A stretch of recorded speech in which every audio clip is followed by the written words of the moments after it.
अस्सलाम वालेकुम everyone, welcome back on my YouTube channel. This is me Anila Nawaz. तो आज की वीडियो के अंदर हम स्टार्ट करेंगे एक नए टॉपिक को, कंज्यूमर्स इक्विलिब्रियम। तो कंज्यूमर्स इक्विलिब्रियम को डिटेल में देखने से पहले हम देख लेते हैं कि बेसिकली कंज्यूमर हम कहते किसको हैं। कंज्यूमर कौन होता है? कोई भी ऐसा इंडिविजुअल जो किसी गुड को परचेज करता है, उसको कंज्यूम करता है, उसे हम क्या कहते हैं? Consumer of that good. और उसके बाद जो इक्विलिब्रियम है, इक्विलिब्रियम का बेसिक कॉन्सेप्ट क्या होता है? ये एक ऐसी पोजीशन होती है जिसे इंडिविजुअल चेंज नहीं करना चाहता। पोजीशन ऑफ रेस्ट हम इसे बोल सकते हैं, या फिर पोजीशन ऑफ नो चेंज, जिसको कंज्यूमर चेंज नहीं करना चाहेगा। तो इक्विलिब्रियम पे पहुंचने के बाद कोई भी कंज्यूमर नहीं चाहता कि वो इस स्टेट को चेंज करे। तो इसकी जो प्रॉपर डेफिनेशन है वो हम देख लेते हैं कि वो क्या होती है। कंज्यूमर्स इक्विलिब्रियम बेसिकली क्या है? It refers to a situation when a consumer is having maximum satisfaction with his limited income and he has no tendency to change in existing way of expenditure। तो इसका मतलब क्या है? मतलब ये है कि कोई भी कंज्यूमर जो उसकी लिमिटेड इनकम है, हर एक की जो रिसोर्सेज हैं, जो इनकम होती है वो लिमिटेड होती है। किसी भी इंडिविजुअल की इनकम अनलिमिटेड नहीं होती कि जिससे वो जो चाहे वो खरीद सके। तो अपनी लिमिटेड इनकम के अंदर कंज्यूमर कोई भी जो गुड परचेज करता है या कंज्यूम करता है, जब उससे उसको मैक्सिमम सेटिस्फेक्शन मिल जाएगी तो उसके बाद क्या होगा? वो उस पोजीशन को चेंज करना नहीं चाहेगा। मतलब जो भी वो अपना एग्जिस्टिंग वे ऑफ एक्सपेंडिचर होगा उसको वो चेंज नहीं करना चाहेगा, क्योंकि अपनी लिमिटेड इनकम के अंदर उसको क्या मिल रही होगी? Maximum satisfaction. तो जब उसको जो उसकी लिमिटेड इनकम है उसमें मैक्सिमम सेटिस्फैक्शन मिल रही होगी, उस पोजीशन के ऊपर, उस पॉइंट के ऊपर वो जो उसका एक्सपेंडिचर होगा उसको फर्दर चेंज नहीं करना चाहेगा। तो इसको हम क्या कहते हैं? Consumers equilibrium. वो पॉइंट जहां पे कंज्यूमर फर्दर अपना वे ऑफ एक्सपेंडिचर चेंज नहीं करना चाहेगा। तो आगे हम नेक्स्ट जो है वो कंज्यूमर इक्विलिब्रियम को मजीद डिटेल में देख लेते हैं। तो कंज्यूमर्स इक्विलिब्रियम को फर्दर डिटेल में देखने से पहले हम रिवाइज कर लेते हैं कार्डिनल अप्रोच और ऑर्डिनल अप्रोच को। तो कार्डिनल अप्रोच का बेसिक जो कॉन्सेप्ट था वो किसने दिया था? अल्फ्रेड मार्शल ने। और जो हमारे पास ऑर्डिनल अप्रोच थी वो किसने दिया था? हिक्स और एलन ने।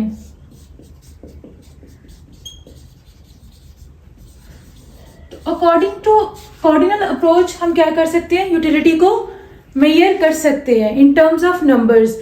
और ये ऑर्डिनल अप्रोच के अकॉर्डिंग क्या होता है कि हम यूटिलिटी को नंबर्स में मेजर नहीं कर सकते, बल्कि हम उसको रैंक कर सकते हैं। तो ऑलरेडी इनकी जो डिटेल्स हैं, इनके डिफरेंसेस जो हैं, उसको हम डिटेल में पिछली वीडियो के अंदर देख चुके हैं। तो अभी हम इनको बस बेसिक कॉन्सेप्ट जो है उनको रिकॉल करेंगे। कार्डिनल अप्रोच के अंदर क्या होता है कि हम यूटिलिटी को मेजर कर सकते हैं, और ऑर्डिनल अप्रोच के अंदर हम यूटिलिटी को रैंक कर सकते हैं। तो कार्डिनल जो हमारा कंज्यूमर इक्विलिब्रियम है, अब हम इसको दोनों अप्रोचेस के अंदर मेजर करेंगे, पहले कार्डिनल अप्रोच के थ्रू और फिर ऑर्डिनल अप्रोच के थ्रू। तो कार्डिनल अप्रोच के थ्रू हम जो है कंज्यूमर इक्विलिब्रियम को दो तरह से मेजर कर सकते हैं, वन कमोडिटी अप्रोच के थ्रू और टू कमोडिटी अप्रोच के थ्रू। तो वन कमोडिटी अप्रोच और टू कमोडिटी अप्रोच हमारे पास क्या होती है उसको हम नेक्स्ट देखें। कंज्यूमर्स इक्विलिब्रियम को हम जो हमारे पास यूटिलिटी को मेजर करने की दोनों अप्रोचेस हैं, कार्डिनल अप्रोच और ऑर्डिनल अप्रोच, उन दोनों के थ्रू हम कंज्यूमर्स इक्विलिब्रियम को फाइंड करेंगे। तो हमारे पास जो सबसे पहले कार्डिनल अप्रोच है, इसके थ्रू हम कंज्यूमर्स इक्विलिब्रियम किस तरह फाइंड कर सकते हैं, इसकी भी फर्दर आगे हमारे पास दो अप्रोचेज हैं। पहली अप्रोच क्या है? वन कमोडिटी अप्रोच, और दूसरी क्या है? To commodities approach. One commodity approach के अंदर क्या होगा कि जो भी इंडिविजुअल या कंज्यूमर होता है वो अपनी इंटायर इनकम को स्पेंड करेगा किसी एक ही कमोडिटी की कंजम्पशन के ऊपर। तो इसे हम क्या कहते हैं? One commodity approach. तो वन कमोडिटी अप्रोच के अंदर हम किस तरह कंज्यूमर्स इक्विलिब्रियम फाइंड कर सकते हैं? कंज्यूमर इक्विलिब्रियम कब होगा वन कमोडिटी अप्रोच के अंदर? तो ये हमारे पास तब आएगा जब हमारे पास जो marginal utility of commodity x है वो किसके इक्वल हो जाएगी? Price of x commodity. तो इसको हम ऑलरेडी जो है कार्डिनल अप्रोच के अंदर डिटेल में देख चुके हैं कि हमारे पास जो कंज्यूमर्स इक्विलिब्रियम है वो कब होता है? जब हमारे पास किसी भी गुड से जो हमें सेटिस्फैक्शन मिल रही होगी वो मैक्सिमम होगी।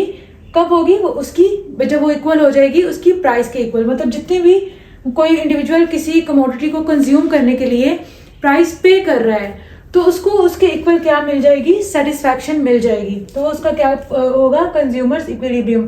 तो उस पॉइंट को कंज्यूमर चेंज नहीं करना चाहेगा, क्योंकि उस पॉइंट के ऊपर उसको मैक्सिमम सेटिस्फैक्शन भी मिल रही है जितने वो अपने पैसे पे कर रहा था वो उसके वसूल हो रहे हैं। तो नेक्स्ट जो हमारे पास क्या होगा, इसके अंदर फर्दर हमारे पास दो केसेस आ जाते हैं। फर्स्ट केस के अंदर क्या होगा, हमारे पास जो marginal utility of commodity x है, जब वो ग्रेटर देन होगी प्राइस ऑफ दैट कमोडिटी।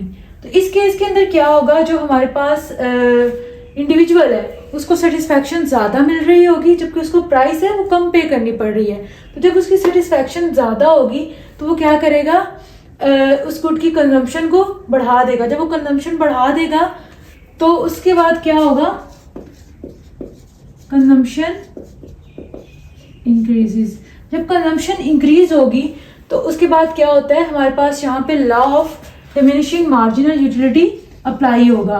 तो लॉ ऑफ डीएमयू के अकॉर्डिंग क्या होता है कि कोई भी इंडिविजुअल या फिर कंज्यूमर जब किसी गुड की कंजम्पशन को बढ़ा देता है, जब वो एक एडिशनल यूनिट लेता है, तो उसकी वजह से क्या होता है, उसकी जो सेटिस्फैक्शन है वो कम होती जाती है। तो जैसे जैसे वो उसकी कंजम्पशन इस गुड की किसी भी कमोडिटी की बढ़ाएगा, उसकी वजह से उसकी जो सेटिस्फैक्शन है वो कम होना शुरू हो जाएगी। जब सेटिस्फैक्शन उसकी क्या होगी, डिक्रीज करेगी, तो उसकी वजह से वो दोबारा किस पॉइंट के ऊपर आ जाएगा, पॉइंट ऑफ इक्विलिब्रियम के ऊपर।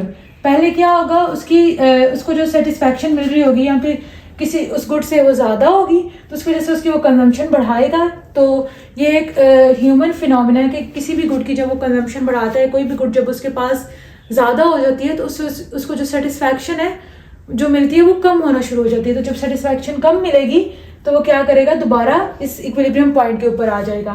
तो जो हमारे पास केस नंबर 2 है, उसके अंदर क्या है, जो marginal utility of commodity x होगी वो लेस देन प्राइस होगी। तो जब प्राइस उसको ज़्यादा पे करनी पड़ रही होगी और उसकी मार्जिनल यूटिलिटी जो है वो कम होगी, तो क्या होगा, वो उस गुड की कंजम्पशन को कम कर देगा।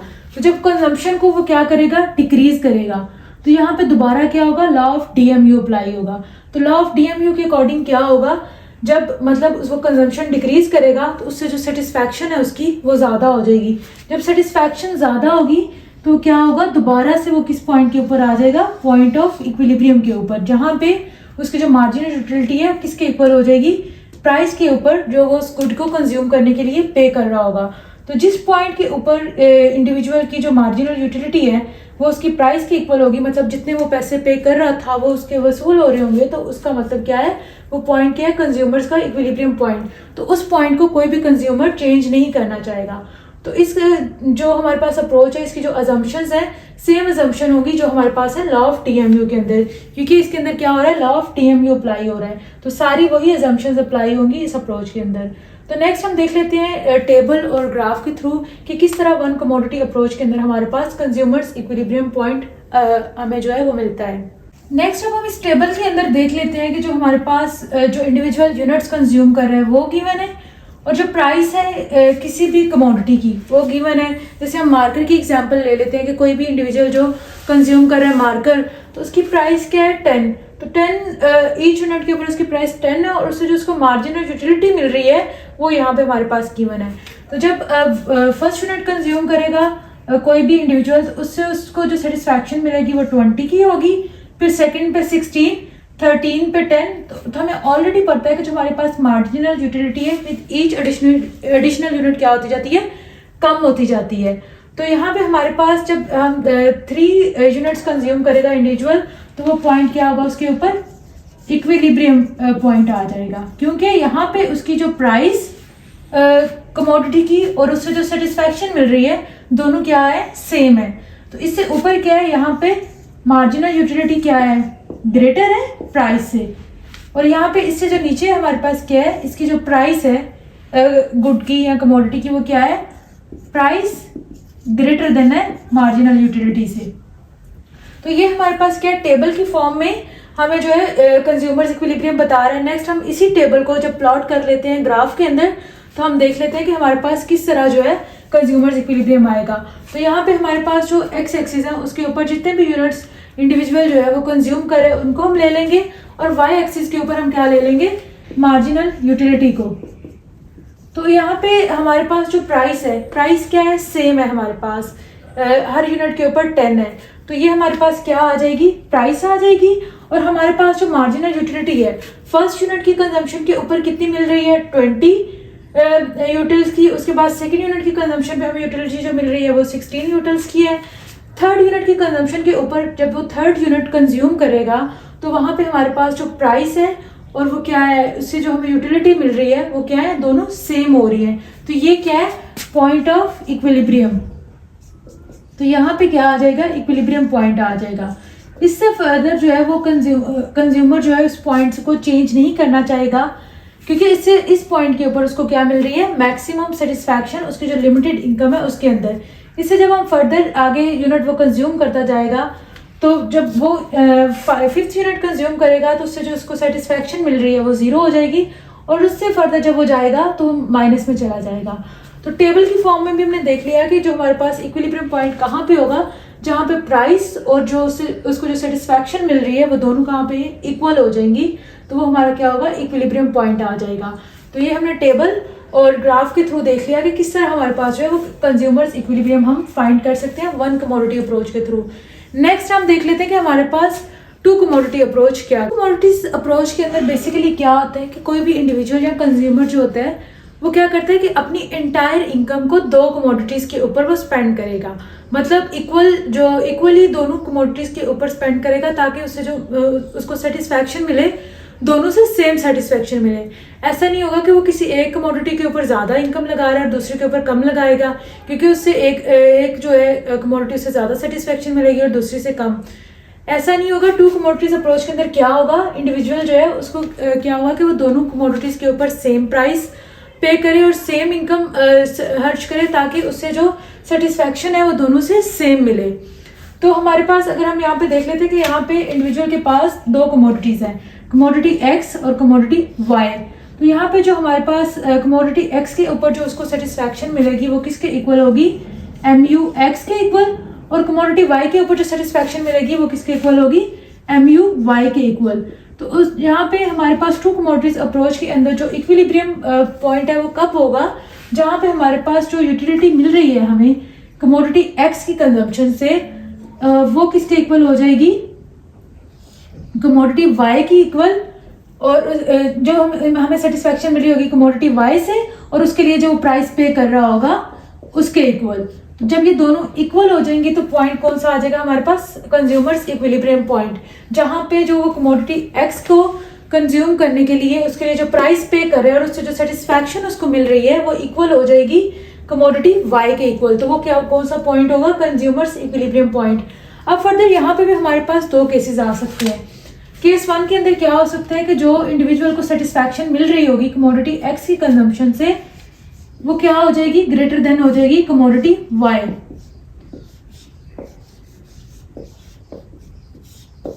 तो जब ये सिचुएशन हमारे पास होगी कि जहां पे वो जो हमारे पास कमोडिटी एक्स है उससे सेटिस्फैक्शन जो उसको मिल रही होगी वो उससे ज्यादा होगी कमोडिटी वाई से, तो जब सेटिस्फैक्शन इससे उसको ज्यादा मिलेगी तो वो क्या करेगा, इसकी कंजम्पशन को बढ़ा देगा। जब वो कमोडिटी एक्स की कंजम्पशन क्या हो जाएगी, इंक्रीज हो जाएगी, कंजम्पशन इंक्रीज करेगी, तो यहाँ पे क्या होगा, लॉ ऑफ डीएमयू अप्लाई होगा। लॉ ऑफ डीएमयू के अकॉर्डिंग क्या होगा कि जब कंजम्पशन इंक्रीज करती है किसी भी कमोडिटी की, तो हम ऑलरेडी देख चुके हैं कि इंडिविजुअल्स जो होते हैं जब उनके पास किसी कमोडिटी की सेटिस्फैक्शन मतलब कंजम्पशन ज़्यादा होने लगती है तो उससे मिलने वाली जो सेटिस्फैक्शन है वो क्या होने लग जाती है, कम होने लग जाती है। तो जब सेटिस्फैक्शन क्या होगी, कंजम्पशन के बढ़ाने से कम होगी, तो दोबारा इंडिविजुअल किस पॉइंट के ऊपर चला जाएगा, पॉइंट ऑफ इक्विलिब्रियम के ऊपर, जहाँ पे उसकी वो क्या करेगा, दोबारा से अपनी जो इन दोनों की कंजम्पशन क्या होगी, सेम हो जाएगी, क्योंकि इससे जो उसको सेटिस्फैक्शन मिल रही थी वो कम हो जाएगी, क्योंकि इसकी कंजम्पशन वो बहुत ज़्यादा कर लेगा। तो इसकी वजह से क्या होगा, हमारे पास दोबारा वो इक्विलिब्रियम पॉइंट पे चला जाएगा। नेक्स्ट जो हमारे पास दूसरा केस है वो क्या हो सकता है कि जो हमारे पास वाई है, कमोडिटी वाई, उससे जो उसको सेटिस्फैक्शन मिल रही होगी या उसकी जो कंजम्पशन होगी वो उसको बढ़ा देगा, क्योंकि उससे सेटिस्फैक्शन उसको वो ज़्यादा दे रही होगी। तो जब हमारे पास सेटिस्फैक्शन ज़्यादा होगी कमोडिटी वाई की, तो उसकी वजह से जो हमारा कंज्यूमर है, इंडिविजुअल है, वो क्या करेगा, कमोडिटी वाई की कंजम्पशन को बढ़ा देगा, कंजम्पशन ऑफ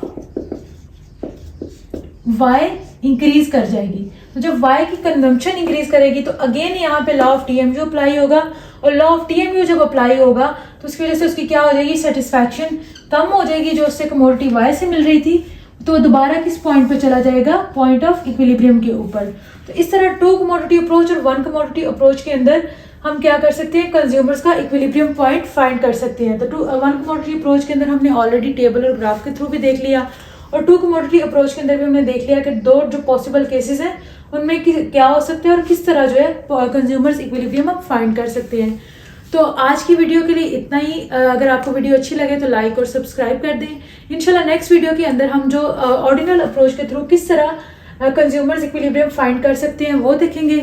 इसके अलावा हम देखेंगे कि हमारे पास MRS क्या होता है, और जो डिफरेंट वेरियस कॉन्सेप्ट्स हैं उनको हम डिटेल में देखेंगे। तो तब तक के लिए अपना बहुत सारा ख्याल रखिएगा। अल्लाह हाफिज़।